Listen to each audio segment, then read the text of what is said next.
Ang aming team sa Pieta kung saan may isang bahay ang nasunugan at ngayon ay pinaparenovate na at bibigyan ko kayo ng mga paalala upang maiwasan ang sunog.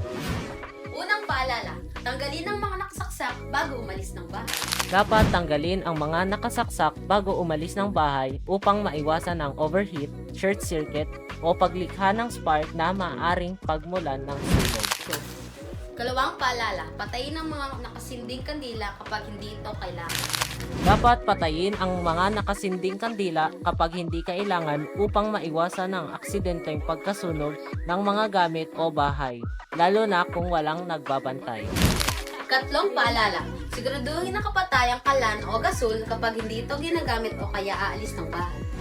Dapat siguraduhin na nakapatay ang kalan o gasol kapag hindi ginagamit upang maiwasan ang pagtagas ng gas na maaaring magdulot ng pagsabog o sunog. Kaapat na paalala, ilayo ang mga bagay na maaaring magsanhi ng pagkasunog. Dapat ilayo ang mga bagay na maaaring pagmulan ng sunog tulad ng posporo, lighter o papel sa apoy upang maiwasan ang aksidenteng pagkasunog ng mga gamit o bahay. At ikalima, patayin ang ilaw kapag aalis. Dapat patayin ang ilaw kapag aalis upang makatipid sa kuryente at maiwasan ang sobrang init na maaaring magdulot ng sunog, lalo na kung may depekto ang wiring. At yun ang 5 paalala upang maiwasan ang sunog. At kung sakali mo nasunugan kayo at napatayan, please contact 0977-128-8625.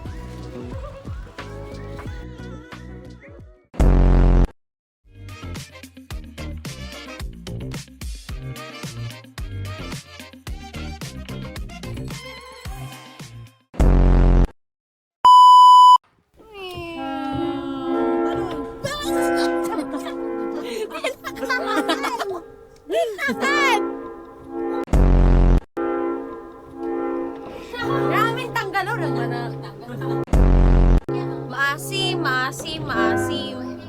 Sa ating bahay, dapat tayo'y manigo.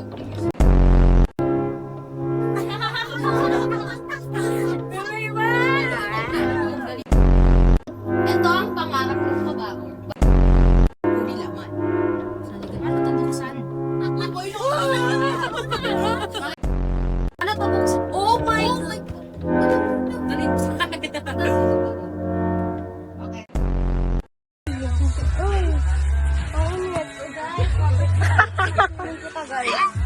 Uno, bayro Jocelyn tadi nga ni pang picture route.